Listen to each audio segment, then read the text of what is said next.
Всем привет! И снова о бесконечной истории, а точнее музыке к этому культовому фильму 80-х. В сегодняшнем выпуске моей рубрики мы познакомимся с пластинкой формата 7 дюймов. Обычно они известны как синглы. Они широко использовались в музыкальной индустрии и в США вплоть до 1980-х годов. Этот формат был введен в 1949 году фирмой RCA Victor. Он был компактным и удобным для производства, что сделало его популярным для синглов и одиночных треков. Раз уж речь пошла о такого рода носителях музыки, стоит также сказать, что синглы формата 7 дюймов стали основным средством продвижения отдельных песен, представляя зрителям доступ к конкретным хитам. Их также использовали на радио и на танцплощадках.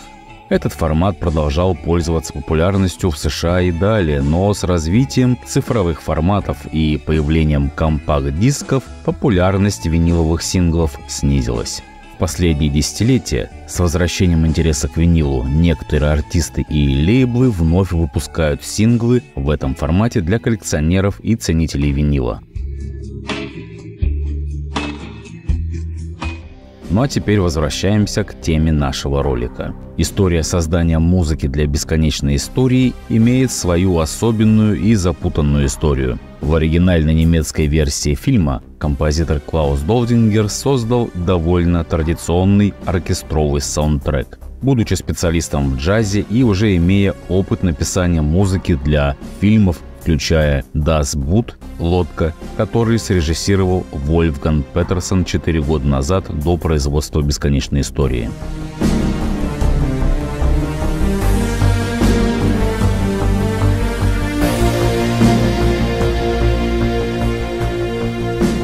Однако перед тем, как фильм вышел в международный прокат, в том числе в Северной Америке, был нанят очень крутой и популярный тогда итальянский электронный композитор Джорджо Мородер, обладатель премии «Оскар» за фильм «Полуночный экспресс» и автор музыки к таким успешным кинокартинам, как «Американский жиголо», «Лицо со шрамом» и «Флэшдэнс». Он внес свои изменения, чтобы сделать фильм более привлекательным для всех детей 80-х. И, наконец, к фильму была добавлена новая заглавная песня «Бесконечная история», исполненная вокалистом Лималом.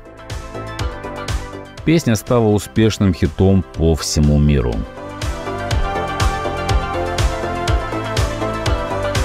Конечно, несмотря на все внесенные изменения, ключевым аспектом саундтрека по-прежнему является оркестровая работа Клауса Долдингера.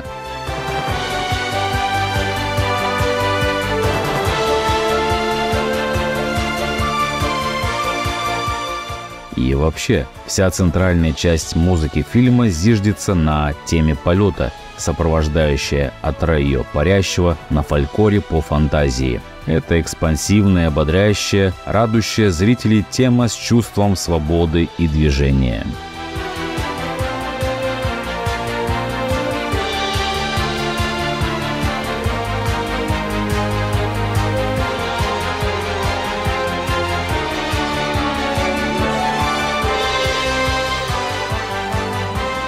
Для международного проката решили саундтрек немцев немножко подработать, так же как и видео. И если советы по сокращению некоторых сцен немецкому режиссеру давал сам Стивен Спилберг, то за звук отвечал Джорджо Мородер, гений диско и мелодики.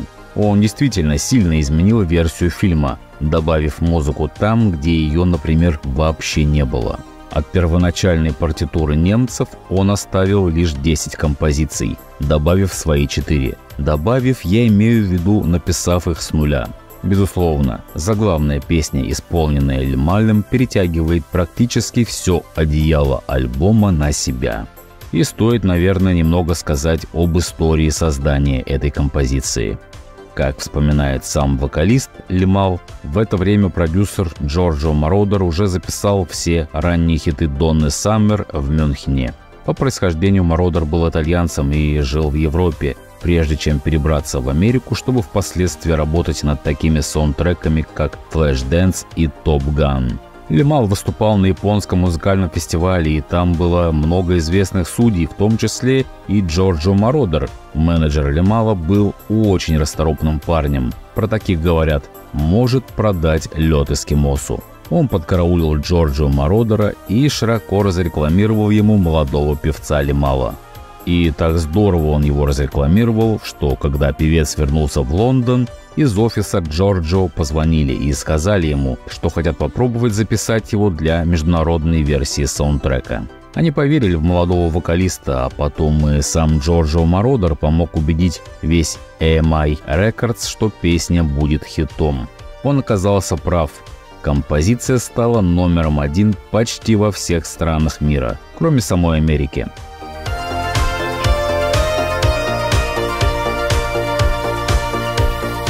Спустя много десятилетий второе рождение песни подарил сериал «Очень странные дела». Причем сам Лимал звонил в офис Netflix и благодарил их, хотя не смотрел сериал, но отслеживал статистику просмотров своего оригинального видео на YouTube, который плюсанул на многие миллионы.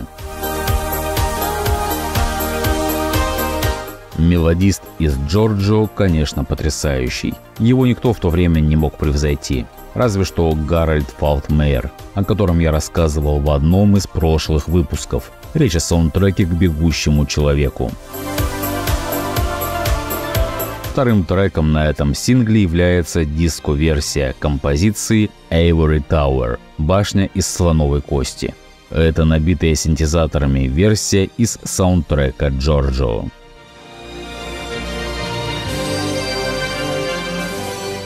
Интернациональная версия бесконечной истории – это во многом саундтрек, укоренившийся в своем времени и месте в истории киномузыки. И ваше восприятие его будет во многом зависеть от того, насколько вы любите электронные текстуры, характерные для того периода.